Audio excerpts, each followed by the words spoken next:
Bacaan Harian Katolik 17 November 2025.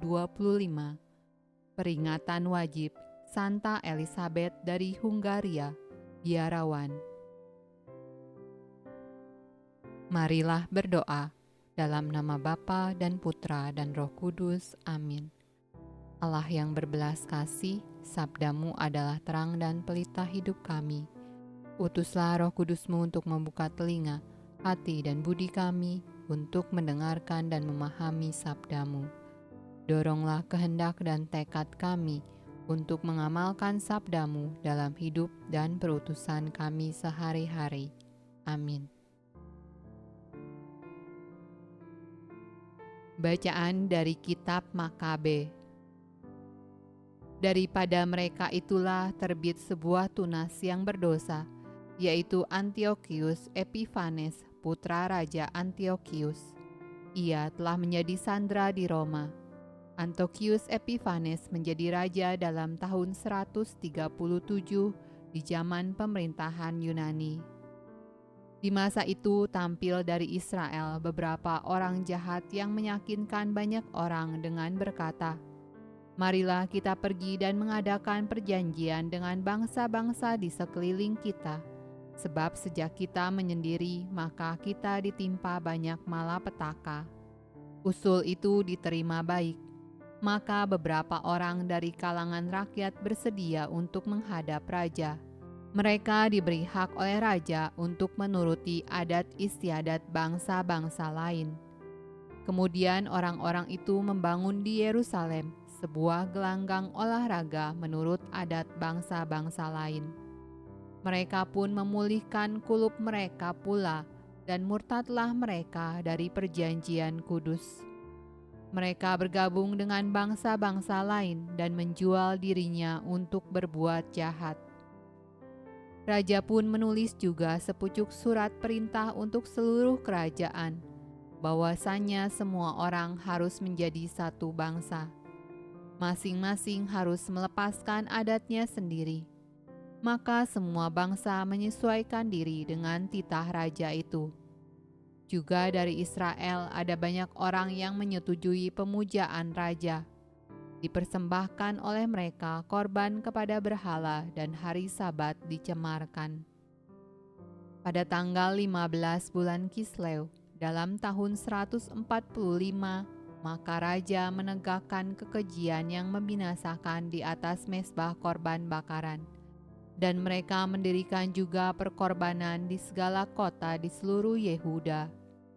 Pada pintu-pintu rumah dan di lapangan-lapangan dibakar korban. Kitab-kitab Taurat yang ditemukan disobek-sobek dan dibakar habis. Jika pada salah seorang terdapat kitab perjanjian, atau jika seseorang berpaut pada hukum Taurat, maka dihukum mati oleh pengadilan raja. Namun demikian, ada banyak orang Israel yang menetapkan hatinya dan memasang tekad untuk tidak makan apa yang haram. Lebih sukalah mereka mati daripada menodai dirinya dengan makanan semacam itu, dan begitu mencemarkan perjanjian kudus.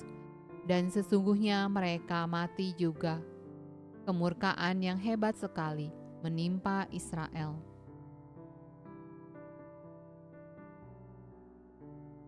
Mazmur tanggapan dari kitab Mazmur. Aku menjadi gusar terhadap orang-orang fasik yang meninggalkan Taurat-Mu. Tali-tali orang-orang fasik membelit aku, tetapi Taurat-Mu tidak kulupakan. Bebaskanlah aku daripada pemerasan manusia, supaya aku berpegang pada titah-titah-Mu. Mendekat orang-orang yang mengejar aku dengan maksud jahat, mereka menjauh dari Taurat-Mu. Keselamatan menjauh dari orang-orang fasik, sebab ketetapan-ketetapan-Mu tidaklah mereka cari. Melihat pengkhianat-pengkhianat, aku merasa jemu, karena mereka tidak berpegang pada janji-Mu. Bacaan dari Injil Lukas.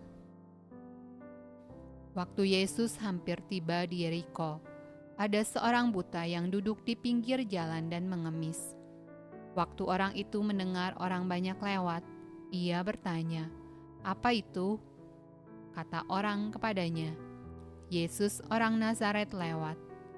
Lalu ia berseru, "Yesus, anak Daud, kasihanilah aku." Maka mereka yang berjalan di depan menegur dia supaya ia diam. Namun semakin keras ia berseru, "Anak Daud, kasihanilah aku." Lalu Yesus berhenti dan menyuruh membawa orang itu kepadanya. Dan ketika ia telah berada di dekatnya, Yesus bertanya kepadanya, "Apa yang kau kehendaki supaya aku perbuat bagimu?" Jawab orang itu, "Tuhan, supaya aku dapat melihat." Lalu kata Yesus kepadanya, "Melihatlah engkau, imanmu telah menyelamatkan engkau." Dan seketika itu juga melihatlah ia, lalu mengikuti dia sambil memuliakan Allah.